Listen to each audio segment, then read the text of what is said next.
Not much. Just been working. I recently just got my name legally changed. So that's exciting news. Yes. So yeah. Yeah, that's awesome. I was thinking back recently to that crazy one night Fear Factor drag competition. I wanted to bring like spicy food for you, but I was like, okay. I was worried that you were. I literally brought a whole thing of Tums for You're afterwards, just in crazy. case, because I knew my heartburn would be off the fucking rails. Yeah. So yeah, that has to be a live thing. Like I want to see you live. You want to see and then do me? a lip sync after. Oh my goodness, that'd be so funny. Yeah, we have done that. There was one time for those who are Gauntlet, watching. right? No, it was like a one night show. It was who else was it? Was it you and was it Destiny? Yeah, me, Destiny, Chanel. Yeah. Alan was just like, "Hey, do y'all want to do anything for Halloween?" I was like, "What can we do?" And I was like, "Oh, actually, let's just make people eat like weird shit." Yeah, like a whole ton of spicy food and like Fear Factor-esque style drag show. Worms and cockroaches. It was crazy. Yeah, and the whole lip sync assassin thing. I did not expect to lip sync against Corey King that night. Oh Hello. my gosh! Look, crazy now you have history with the kingdom. I love Corey. Hi, Corey. She's not listening. I know. Hey, girl. Hey, sister. Can you imagine?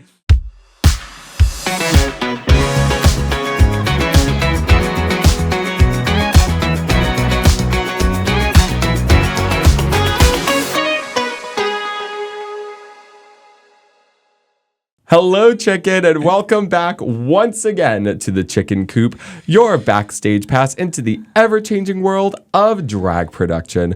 My name is Bossi Boots, your hostess extraordinaire, back once again, and I am so excited. In the coop today, we have a true Boston drag icon. This artist is known for her stunning performances at the Dollhouse at Jacques Cabaret. She performs at Carrie Nation and beyond, and she is Boston's very own Beyonce. Please welcome Candace Persuasian. Hi. Hello, how are you doing? I'm good. How are you? I'm doing good. So, tell us a little bit about you. Who is Candace Persuasian? What on earth are you doing in the Boston drag scene right now? Candace Persuasian, the ass of Boston, Mass. Yeah. I love that. That's so funny. I forgot who gave me that, but I am just like a working girl in the scene. Like you said, I perform at the Dollhouse, at Jacques. I perform pretty much anywhere that has a gig. By day, I work at City Hall in Boston. So it's crazy. Absolutely. No days off. No days off. Never. Oh my God. This, for me, again, by the time this comes out, this will be far after the fact, but this is currently day 2 of 6 in a row that I have to be in face for me. Oh, so wow. my poor skin is going to fall off by the end of this week. I was using, it's very controversial. Hot take. So a lot of queens that I've met, they were using like the black glue to glue their lashes, like the one that you folks use for like extensions. It's like a lace bond moment. Yeah. So then I was like, okay. They never like stuck for me. So then I like went to go find my own glue. So then I was using like the Duo, and then that was okay. And then I found Ghost Bond, which is another form of lace glue, and that's really extreme. So a lot of people were like, "Girl, like, what are you doing?" And I was like, "Well, that's the same as like the other glue that people use for the hair extensions." Are you putting that on your lash? Yeah. So, what the fuck? Girl, that's crazy. That's what I said. Like, that's the reaction I get, but that's the same glue that people use for like, the black bottle with the red tip. Yes. People use that's for hair. So I was like, well, if this is for hair, I'm gonna use it too. I know. Anyways, I literally just watched Tilda Waters Clear use the little black bottle with the red cap yesterday. Yeah, and I looked at her like she was insane. That doesn't work for me. But then I was getting new lashes because, refresh your lashes, y'all. But I got new lashes and I was like, let me get this new glue. It was like from this brand. And my eyes started to get puffy, and I was like, "Oh, do I have a sty? Okay, let me wash my brushes. Let me change out all the eye stuff." And then it would still get puffy, and I was like, "Oh shit!" And then I like TikTok. You can find anything on TikTok, but there was this girl who was like, "Oh, I had an allergic reaction from the brand that I was using. So I was like, okay. Oh, am I allergic? So I'm back to the lace bond stuff. Love that. You know, sometimes you don't have to reinvent the wheel. You know, sometimes going back to your roots is great in drag. It is Exactly. Now, you know, you mentioned this earlier when we had your little intro. You actually work for the city of Boston, which is super cool. What exactly is your title? What department do you work in? What do you do for the city? Yeah, it's actually doesn't sound as exciting, but I am currently an executive assistant to the chief of environment. So I make sure that all the schedulings are happening, all the events are happening, anything environment, anything climate. I was previously working in the office of LGBTQ advancement, which sounds more cooler because then I was we were able to get gender markers removed from marriage licenses, so people can get married without listing either wife, husband, male, female. So that was one of the first things I did in that office. But now with drag being so prominent in our lives, right?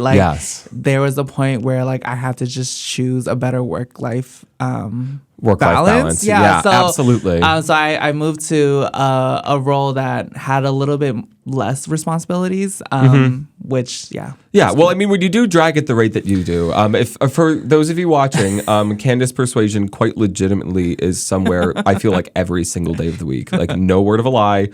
She is one of the ones that people want in their show and that she wants to do the show. Yeah. So, it's definitely a tough line to walk. Having a work-life balance is really, really important. What would you say is the most important thing when you're going into having a full-time job and drag, doing drag basically full-time too?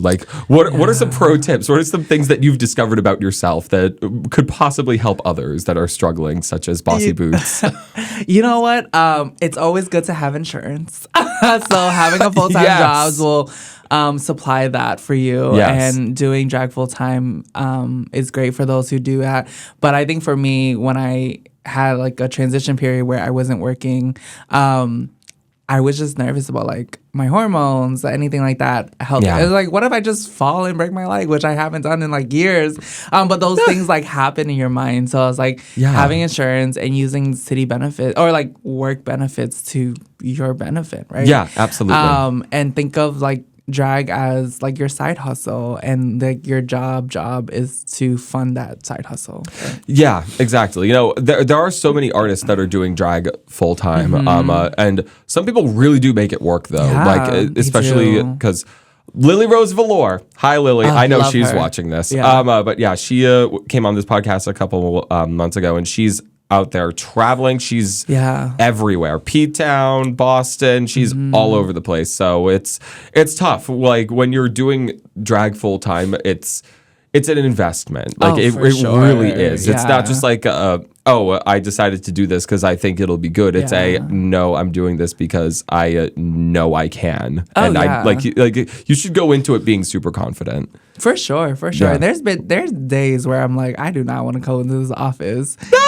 Or there's been times where I use my lunch break to paint for a gig that I have after, right? So I was there are ways you work through it. But no, definitely shout out to Lily. When I was thinking about quitting, I just asked what she did, and a lot of it just inspired me to maybe quit.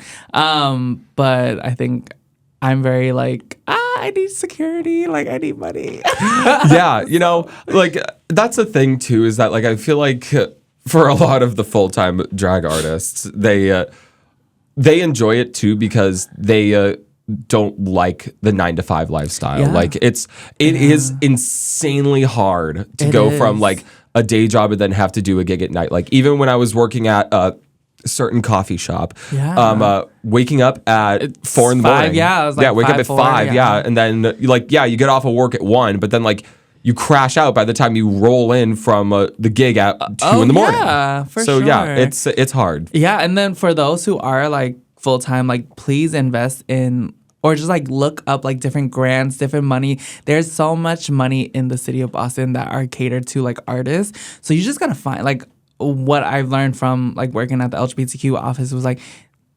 people want to support, but you just gotta ask. Like, there's just ways. That's the thing. Like, you definitely got to go fishing for stuff. Yeah, like, for sure. That drag is definitely one of those. You have to be a go-getter. Like, you need to be out there searching for whatever you want. And I actually remember. Correct me if I'm wrong about this. I believe that Lily talked to me about this, and that you actually pointed her in the right direction for the grant that she got from the city. Yeah. It's called. Plug for them. It's a Beyond Pride mini grant. So it's a money, it's a grant that you can get. It's from anywhere from like $5,000 to up to $10,000. But when they first rolled out, it was like eligible for like individuals. But if you all can get someone who works in a LGBTQ serving organization back you up in a project, I think like those are like loopholes or like ways to like get those money. But there's also like the mass cultural grant that grants like $5,000 to like creatives as well yearly. So like there's so much money out there for folks. Yeah, there is. You heard it here first. There's money. We just got to go find it. I know. Oh my goodness. But, aside from, the day job of Candace, I would love to talk about the weekends and the nightlife. Tell us about, let's start with the Dollhouse. Yeah. Tell us about the Dollhouse. What is the Dollhouse? So the Dollhouse is a show on Friday nights at Jacques Cabaret, and it originally started as a show for all that features all trans women of color specifically. And at the time, Destiny was the I guess the manager for the night, and Chanel and I are really close. Destiny and I are really close, and then Tisha is my drag mother. So we all just enjoyed the vibe that we brought one night, and we were like, oh, if this can be a thing and invite more trans women to perform, like really build a brand out of like Jacques and catered. And the first time in Jacques history that there's never been a show for all trans women.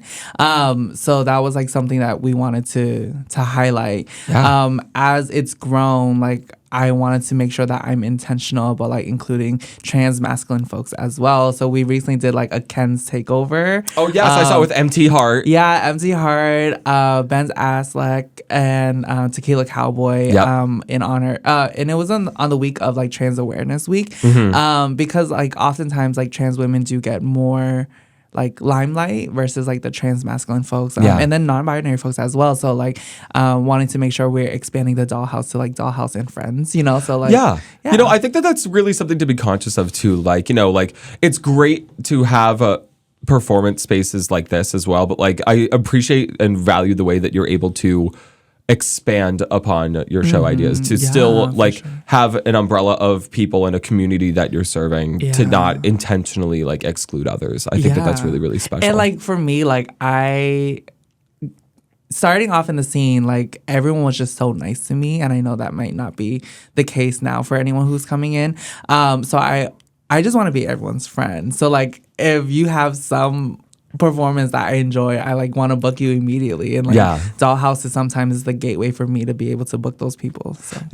And that's something really cool too. Like I always say like whenever I think about the first couple times that I met you, you were always just so kind too. Like that's the one thing I know about you is that you are super kind to people. So can we get more nice drag queens, please? Like I can be shady too. Like if I'm really close to you, then maybe I'll spill the tea. But but never like, on camera.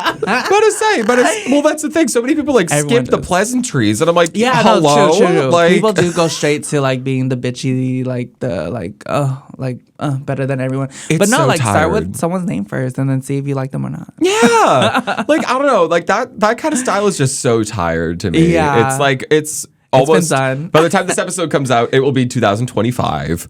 Like it's I don't know. I just like the idea of at least being kindness on the forefront. Yeah. Then like obviously like my friends, we read each other to filth. It's easy to tear Bossi Boots down. Like knock her down a notch.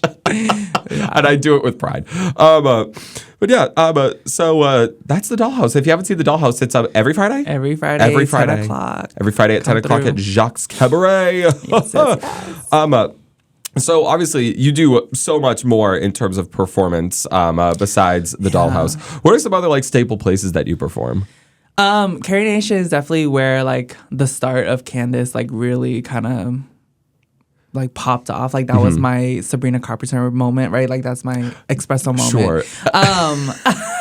Where so Destiny hosted a brunch at Carrie Nation called Drag Me to Brunch, and at the time she had reached out to me. I was not ready, and like I went to go see the show, and I was like, oh wow, like these women have like, or these like performers had like amazing costumes, and I was still like, you know, doing like my machine thing or like whatever costume I can pull from like a rainbows and like But to say rags. we're going to try and be able to afford a 4 for $4 at the end of the night. Yeah. And even was like so Destiny was like, just find 3 strong outfits and rotate through those outfits, and then, you know, and I called her one day and I was like, I think I'm ready, and she was like, come on in.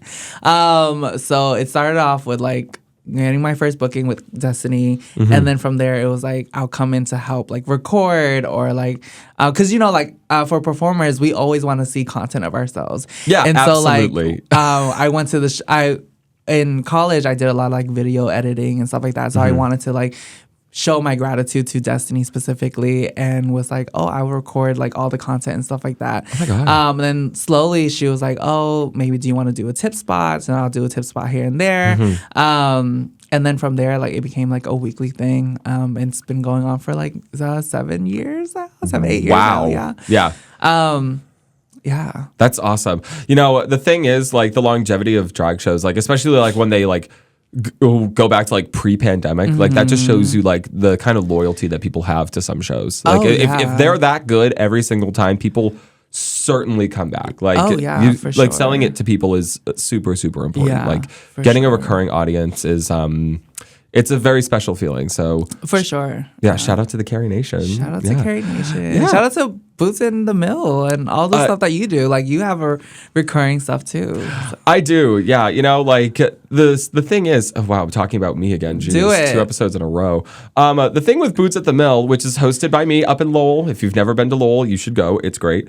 But they're really, I think that there like has been like pop up of like drag every now and again. There have been like shows like here and there, but there's never been anything consistent for at least for years from what I've been made aware. Like it's been a long time since there was something actually consistent. So this is Boots at the Mill. I take so much pride in because it's the only show in Lowell that is a recurring drag show. Oh, definitely. And it's crazy. Like if you're a drag artist and you're in Lowell, Massachusetts, please host something else. Like, like I want to see like because there's people that live up there. Like I'm not the only person that lives there. So Bossi had booked me to judge her lip sync competition. Like that. Yes. That space was gorgeous. Yeah. And so it can be a recurring like anything. Absolutely. So. Yeah. Shout out to Kodo in Lowell. Love them. That's where we had the little lip sync competition. Yes. It was great. But.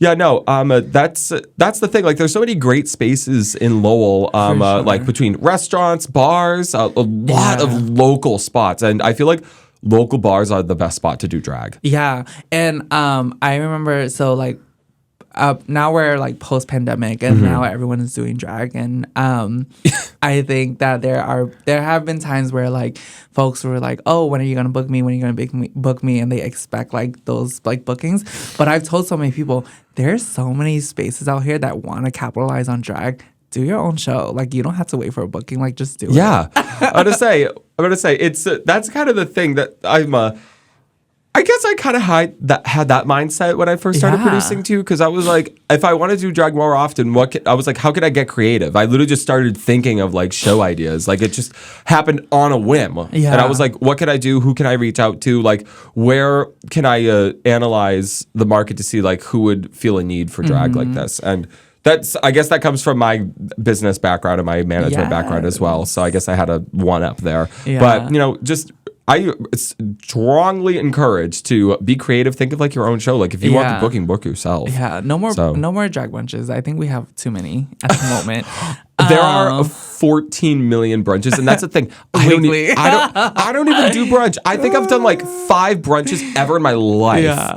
And that's the thing. I mean, there could probably stand to be a drag brunch in Lowell, but like in terms of Boston. Oh yeah, Boston is booked down with drag brunch. But that just goes to show that like anyone can just have their own show. Like if you're not getting booked or like if you want more opportunities to do drag, like there's so many spaces for you to just figure it out. Like, just come with a clear plan and like present it to people. And the worst is that they say no, and then you just move on to the next restaurant. Like, that is true. That is true. Yeah.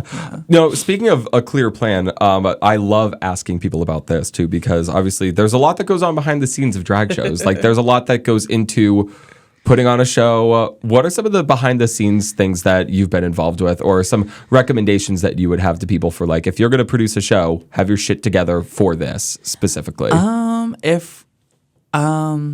I think having a clear concept is always good. I think like people can come in and it's like, oh, I want to do, I guess like, I don't know, for saying, I want to do a Beyonce show. Like, what would that look like? How would that Beyonce show stand out from like any other pop diva theme show that we have often, right? For sure. So is there going to be like, think about your costumes, think about the layout of your show. Like, what are you going to start with? How are you going to end? Like, or is it just going to be like people just watching like people do songs based on like this artist, right? And yeah. I think sometimes we have all these great ideas, but as artists, we sometimes second guess ourselves. And so those ideas may not flesh out. But I think just like trust your process, trust like what you want, and like have full creativity. Yeah, like sink into the whole process. Yeah, for sure. And I think I've been in situations where like, oh, I want to do group numbers and dance numbers with everyone in my cast, but then like with scheduling and costumes and all that rehearsal, they don't work out. So then you end up just having a show where people just perform on their own,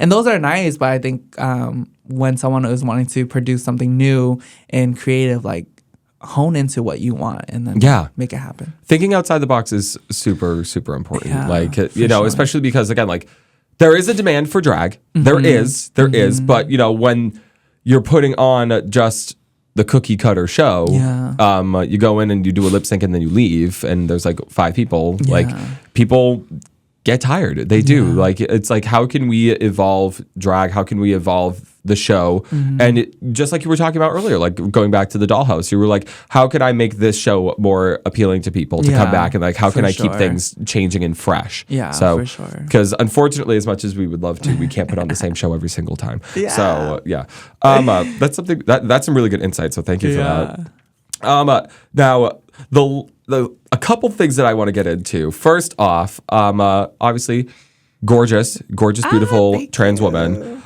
What is like just like existing in space and time, like in drag spaces, like what is the kind of support that you get from people, or what do you think that people would do more for support for trans visibility? I think it's interesting because now I'm working with a lot of people that either came after me or like came out around the same time. So I don't know. I feel like there's not much like to either learn from me or like I gain from them.